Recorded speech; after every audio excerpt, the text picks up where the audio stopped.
Assalamualaikum warahmatullahi wabarakatuh. Salam dahsyat dan luar biasa, teman-teman sekalian. Kali ini saya ketemu salah satu bunda yang berprestasi, jadi ibu guru yang berprestasi. Beliau adalah Agustina Yanti, SPD MM. Sehat semua bunda? Alhamdulillah. Saya lihat bunda ini guru yang luar biasa. Di catatan saya, memang benar-benar Madrasah Aliyah Negeri 1 Bojonegoro ini madrasahnya para juara. Buktinya apa? Gurunya ini pernah juara nasional.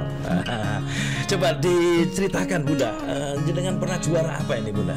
Iya, juara menulis puisi. Menulis puisi, ya. Juga membaca puisi. Ini tingkat nasional. Insya Allah. Oke. Saya lihat bunda ini guru matematika ya, tapi menyukai dunia literasi. Jangan-jangan matematikanya nggak bisa nih ya. Guruan aja bunda. Ya. Insya Allah karena masa pandemi COVID-19 itu yang menyebabkan saya juga cinta dengan menulis. Wah, ini gara-gara COVID jenengan mencintai dunia kepenulisan. Sebenarnya bukan gara-gara COVID, tapi berkah dari pandemi COVID. Wah, berkah pandemi. Ini pilihan katanya sudah kelihatan, ini seorang puitis sekali ini ya. Oke, bunda, hal yang menarik apa pada saat ketika mewakili MAN 1 ya, lomba membuat apa itu puisi, menulis cerpen dan membacanya. Itu dulu yang adakan Kemenak apa? Bukan, sebenarnya awalnya dulu adalah waktu itu kita setiap guru mendapatkan tugas untuk membuat atau menulis. Jadi menulisnya juga bisa masalah metode pembelajaran atau apa. Oh, itu kaitannya dengan program literasi ya kemarin? Ya. Nah terus karena vakum lama, jadi ini salah satu antologi yang dihasilkan oleh Bapak Ibu Guru, juga termasuk saya ada di situ. Ya, ini teman-teman sekalian, ini satu bukti tadi yang disampaikan oleh Bapak Wakil Kurikulum tadi itu, Bapak Kepala Sekolah. Jadi tidak sekedar program, tetapi sudah membuktikan ada karya yang bisa dibanggakan. Dikasih judul antologi metode pembelajaran. Ini berarti yang nulis Bu Guru, Bapak Ibu Guru. Bapak Ibu Guru, siswa sendiri juga ada. Siswa sendiri juga ada. Oke, luar biasa. Bisa disaksikan teman-teman sekalian. Jadi jangan pernah bosan untuk berkarya. Jangan pernah bosan untuk membuat apa tanda di alam semesta. Bunda, saya ingin sedikit Bunda membuat puisi dadaan untuk hari ini. Ya, 1 bait atau 2 bait bunda. Insya Allah, semoga saya. Iya, insya Allah. Mari kita dengarkan bareng-bareng ini.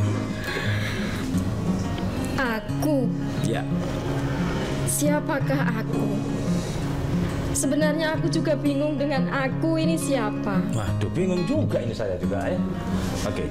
Aku adalah orang yang hanya bisa menulis sekelumit kata,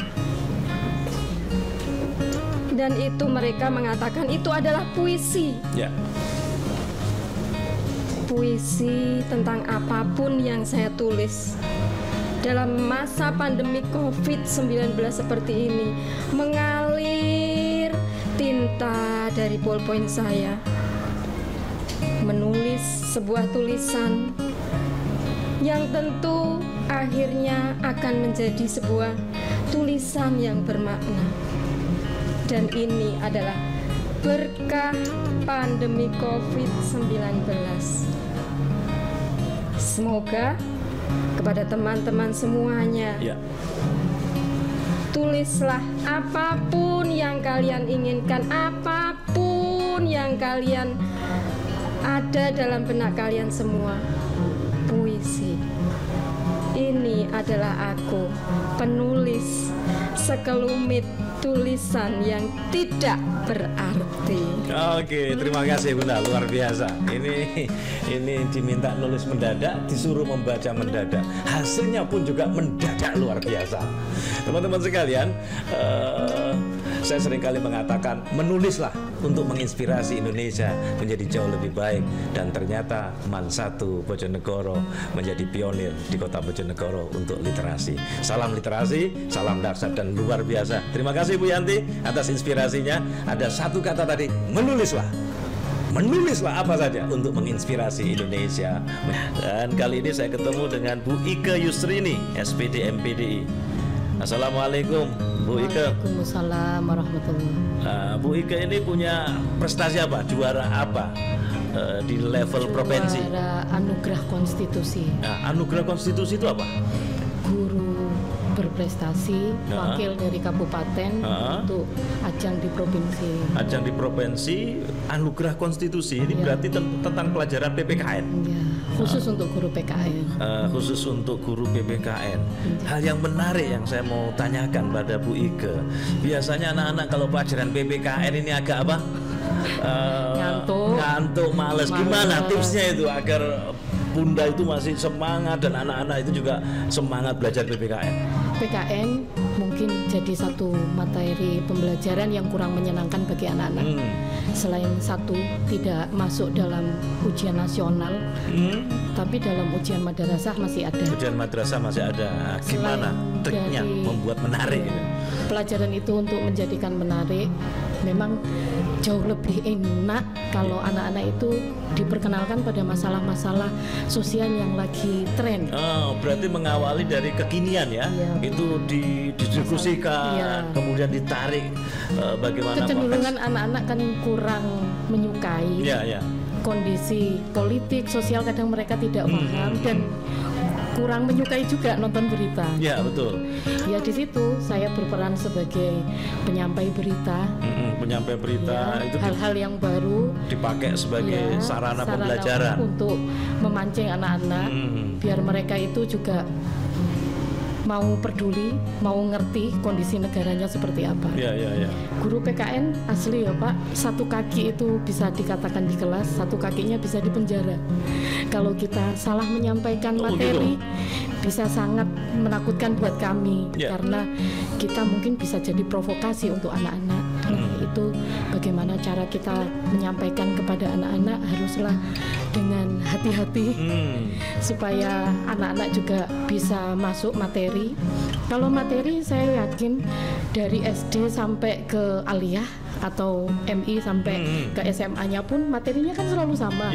Yang membedakan hanya perubahan pemerintahan. Kalau memang situasi demokrasi ya tetap kita akan menggunakan demokrasi Pancasila. Tapi untuk perubahan-perubahan pemerintahan dengan undang-undang yang sudah diamandemen, otomatis anak-anak kadang tidak membiasakan untuk menghafalkan. Toh gurunya juga mungkin masih harus buka undang-undang karena perubahan 4 kali itu bukan hal yang mudah untuk dihafal dengan detailnya karena tebalnya undang-undang kita saat ini. Ya, setidaknya pada setiap pembelajaran PKN tadi itu ada usaha untuk membangun kesadaran politik anak-anak. Kalau toh nanti mereka jadi politikus yang baik ya. Jangan kemudian politikus banyak tikus gitu kan. Prestasi selain tingkat provinsi Anugerah Konstitusi di bidang literasi apa yang Bunda hasilkan? Saya itu menganggap Pak ya, juara itu kan bonus. Ya, bonus. Ya, kalau guru itu digugu dan ditiru. Saya menulis karena memang kesempatan untuk menulis itu kalau nggak diberi kesempatan untuk ikut lomba, saya mungkin juga nggak menulis. Dan di sekolah memang fasilitas ya, kita difasilitasi, diberi kesempatan untuk menulis antologi. Ada budaya yang dibangun dari lembaga kurikulum adalah membangun budaya literasi. Alhamdulillah antologi pertama saya juga membuat tulisan. Halaman berapa yang ditulis oleh Bunda? Ini teman-teman sekalian, peran guru pendidikan kewarganegaraan dengan manajemen diri. Manajemen diri dalam membangun kesadaran berpancasila. Oke, luar biasa Bunda. Ini salah satu karya beliau, antologi para guru-guru. Terima kasih Bunda. Ada pesan apa yang Bunda ingin sampaikan kepada para siswa untuk masa depan dia? Saya tetap pesan ini bukan hanya untuk anak-anak tapi terutama buat saya. Robbi zidni ilma. Ya Allah, tambahkanlah ilmu kepada kami, karena ingatlah bahwa mencari ilmu itu sepanjang masa. Oke, ya luar biasa. Terima kasih Bunda, teman-teman sekalian. Kita terus membangun kesadaran politik kita, tapi ingatlah ada 5 kesadaran yang harus kita bangun. Yang pertama, sadar Tuhan. Founding father kita membahasakan Ketuhanan yang Maha Esa. Kalau sudah sadar Tuhan, jangan lupa sadar diri. Dari sadar diri ini memahami bahwa kita manusia yang ada, tapi yang harus kita bangun adalah kesadarannya. Sekarang ini banyak orang tidak bangun kesadarannya. Ngaku-ngaku saya Indonesia, saya Pancasila, ternyata koruptor. Maka yang pertama adalah sadar Tuhan, yang kedua adalah sadar diri, yang ketiga adalah sadar hidup.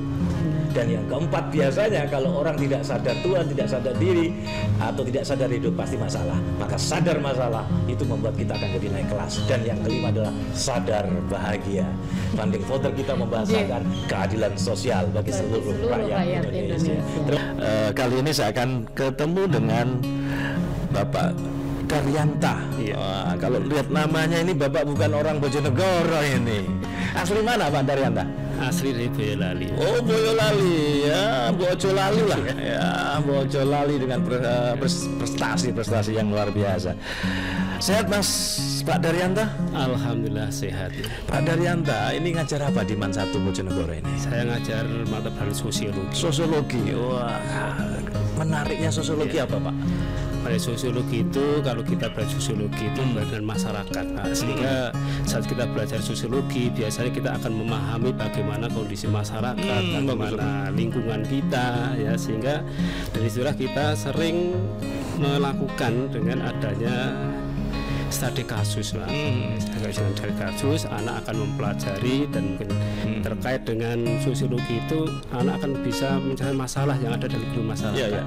Kalau dengan pengalaman selama ini ngajar sosiologi, minat belajar anak-anak gimana Pak? Lebih-lebih siswa MAN 1 Bojonegoro.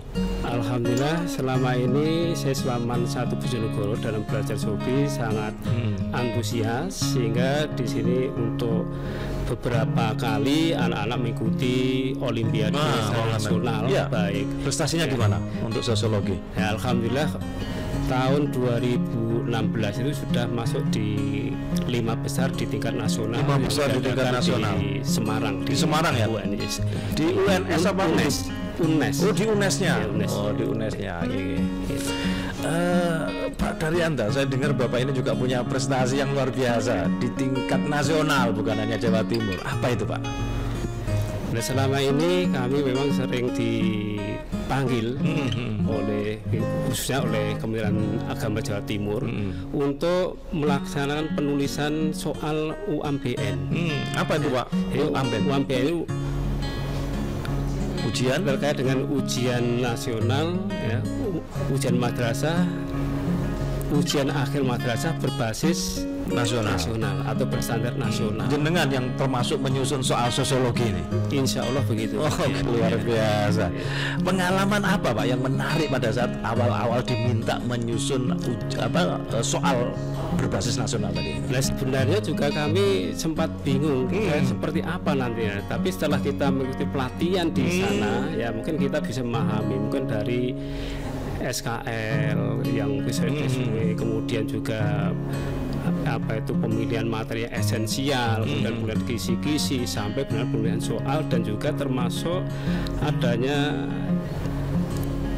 kunci soalnya. Ya, sehingga kunci soal itu harus ada sesuai dengan pembagiannya yang sehingga di situ kan tidak boleh ngawur dalam penyusunan kunci soalnya. Iya.